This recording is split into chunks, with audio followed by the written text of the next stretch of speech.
La plupart des nôtres. Merci Francis. Guillac, au Pertuse, il y a un magnifique château, vous êtes tous invités à venir le visiter. Donc je ne vais pas refaire le protocole, vous ne m'en voudrez pas, hein, puisque nous sommes vers la fin des discours, tout le monde a fait. Donc simplement excuser la présidente du conseil régional, Carole Belda, évidemment, la région, vous l'avez vu, hein, c'est 4500 communes, donc difficile d'être présente tous les week-ends sur toutes les manifestations. Donc moi je suis très heureux d'être là parmi vous parce que c'était l'un des premiers dossiers qui est arrivé sur mon bureau au conseil régional, et celui de Kian d'ailleurs, du Saint-Bertrand, il y a 2 ans en arrière. Et j'ai eu l'occasion avec mes coéquipiers, notamment Didier Codorniou et Lenny Giral, de venir visiter l'ancienne école.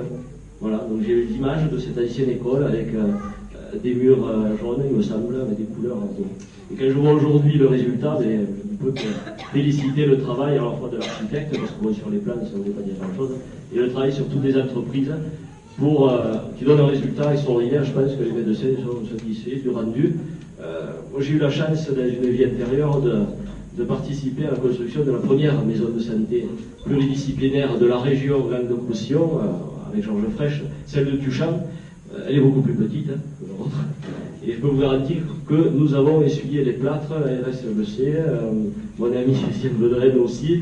Mais c'est très bien parce que ça a permis de faire évoluer les choses et aujourd'hui d'arriver sur des projets avec un petit peu moins d'écueil que ce que nous avions en 2012, parce que c'était déjà en 2012.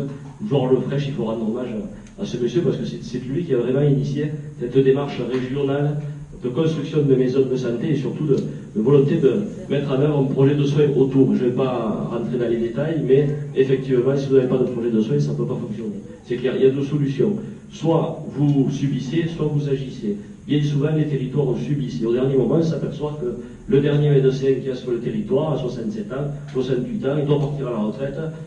Comment on fait pour le remplacer? On se dit, on va construire une maison de santé, on va investir, et puis on verra bien, ils se débrouilleront. Sauf que c'est pas comme ça que ça marche. Donc on agit. Et pour agir, il faut prendre les problèmes en amont. C'est le cas ici, avec quelques médecins, vous allez travailler ensemble. Sur d'autres territoires, ça a été exactement la même chose, à Saint-Paul-de-Fenouillet et ailleurs. Et ces projets de soins permettent aujourd'hui d'avoir des maisons de santé qui fonctionnent et des maisons de santé attractives. Et l'attractivité, tu as raison de le préciser, la problématique à nous, ce qui nous vraiment pose un gros problème à l'échelle de la région Occitanie, c'est que cette région, elle connaît une fracture territoriale relativement importante entre ces 2 grosses métropoles que sont Toulouse et Montpellier qui attirent la richesse, qui attirent l'économie, l'emploi, qui se développe très vite, et puis des zones rurales en difficulté, avec, vous le savez tous, les fermetures d'écoles, les fermetures de commerce, des problématiques de très haut débit, des problématiques de téléphonie, enfin, tout ce que l'on vit tous les jours, tous ensemble, et pour lesquels nous, au niveau du conseil régional, nous avons souhaité, avec la présidente, essayer d'apporter des solutions à ces problèmes-là, en finançant en priorité la solidarité et l'égalité territoriale. Et en finançant la solidarité et l'égalité territoriale, c'est quoi? C'est en mettant de l'argent sur le programme de déploiement du très haut débit dans le département de l'Aude, mais c'est surtout en matière de désertification médicale, la volonté de financer des projets cohérents de construction de maisons pluridisciplinaires de santé. Aujourd'hui, la région a financé à peu près 91 ou 92 maisons de santé sur l'ensemble des 13 départements.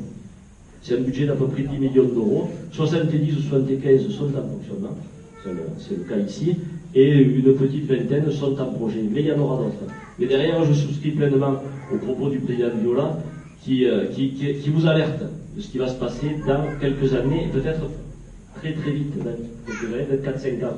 C'est cette surenchère, cette concurrence territoriale pour essayer d'attirer le maximum de médecins sur son territoire au risque de déshabiller les autres. Et ça, vraiment, je me tourne vers l'État et vers notre député. Faites attention à cette problématique, prenez cette problématique à bras le corps parce que demain, les territoires les plus vulnérables, ce sont les nôtres. Et en particulier ici, la Haute-Vallée, comme nos Corbières, comme le département de l'Aude. Donc il y a effectivement un danger. En tout cas, vous avez ouvert la voie ici, à partir de 2012. Félicitations, monsieur le maire. Je pense que c'est Duchamp qui vous a donné l'idée, très certainement. En tout cas, ceux d'Axat, ils sont venus nous voir. C'est un projet cohérent. La preuve, au niveau de l'intercommunalité, Francis s'est battu, et je le sais, combien de fois il m'a téléphoné pour savoir où en était l'instruction du dossier de financement auprès de la région pour avancer, faire en sorte que ce projet sorte. Et bien, sachez que la région est à vos côtés, elle le sera sur l'ensemble des projets que vous mènerez dans l'intérêt de ce territoire. Parce que ce territoire mérite qu'il y ait de la vie, mérite qu'il soit attractif, Et pour cela, nous avons besoin de projets et surtout de soutien et de l'intelligence collective. C'est-à-dire qu'à un moment donné, il faut qu'il y ait la commune ou l'interco qui dépose un dossier, derrière le département qui soutient, la région, l'État, dont elle se fait que peu, et là on arrive à réaliser des opérations qui permettent à la population de rester sur ce territoire. En tout cas, félicitations pour votre projet et longue vie à la maison de santé d'Espérance. Merci. Merci Sébastien. Donc, on va donner la parole à Madame Robert, députée de la 3e circonscription.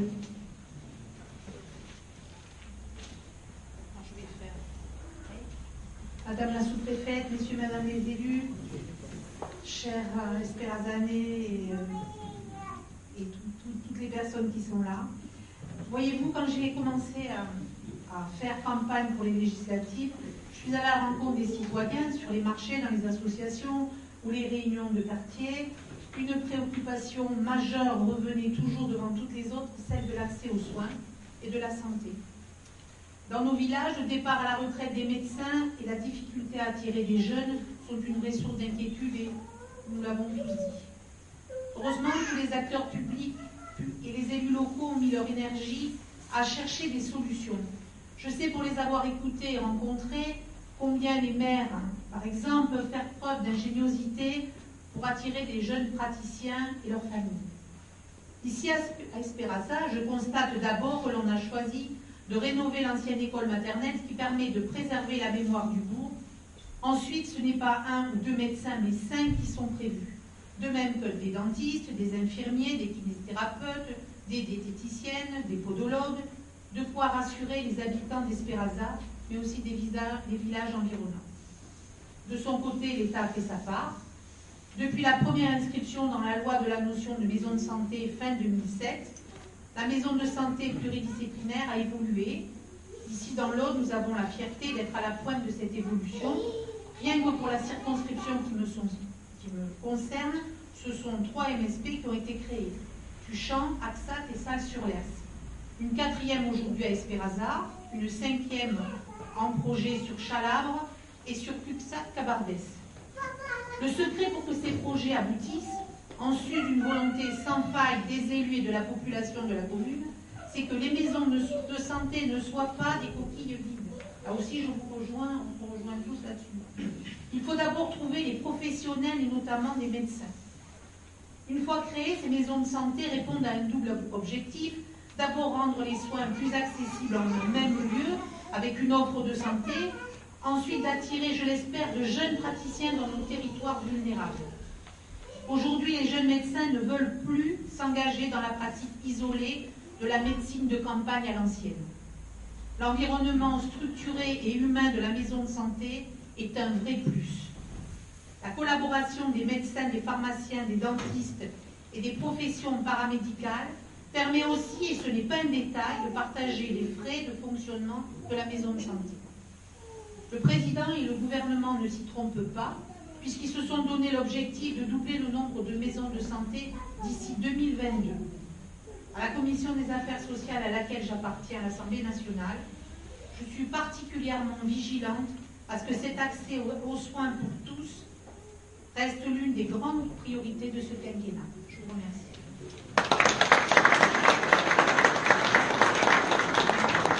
Merci Madame la députée. Donc on va passer la parole à Madame Sylvie Sifferman, sous-préfète de Limoux. Mais avant de lui passer la parole, ça fait 4 ans que nous avons cette personne qui représente l'État dans l'arrondissement. Et je sais que ça ne va pas être éternel, donc je me dis qu'elle va bientôt finir par nous quitter, ce que je regrette profondément. Simplement, je voudrais dire qu'il y avait longtemps qu'on n'avait pas eu quelqu'un d'engagé comme ça, et je voudrais vous remercier pour quelques actions que vous avez menées. Il y en a beaucoup, mais je retiendrai le PTCE, je retiendrai l'engagement dans la difficulté de la problématique des sports d'eau vive que nous avons eu à gérer il y a 2 ans, l'année dernière, cette année. Les choses se sont fluidifiées et donc je voulais tout simplement, publiquement, vous remercier et vous souhaiter bon vent dans votre nouvel avenir, mais je crois que les choses ne sont pas faites encore, mais enfin, je me dis que ça ne va pas durer. Donc merci pour la Haute-Vallée de l'Aude. Merci, Monsieur Savy, vous anticipez un départ qui pour l'instant n'est pas publié au journal officiel, donc je pense qu'il va falloir attendre le journal officiel.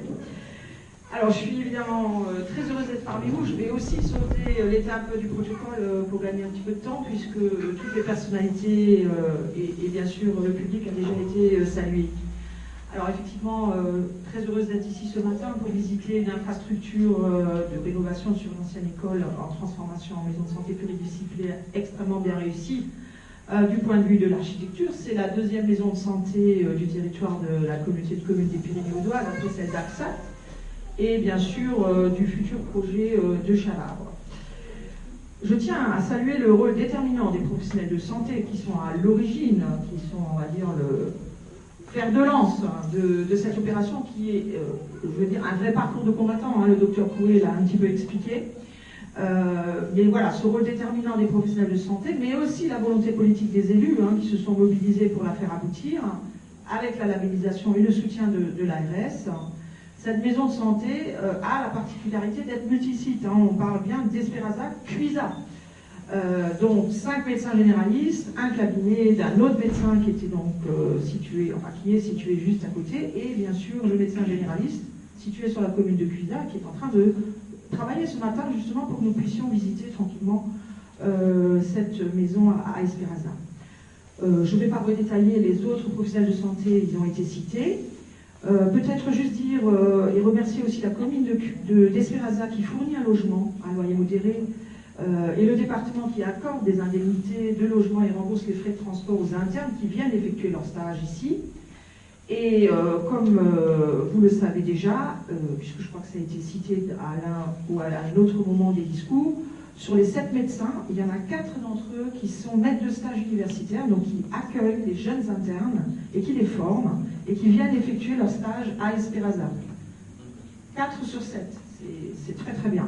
Donc, Monsieur Coué, vous allez devenir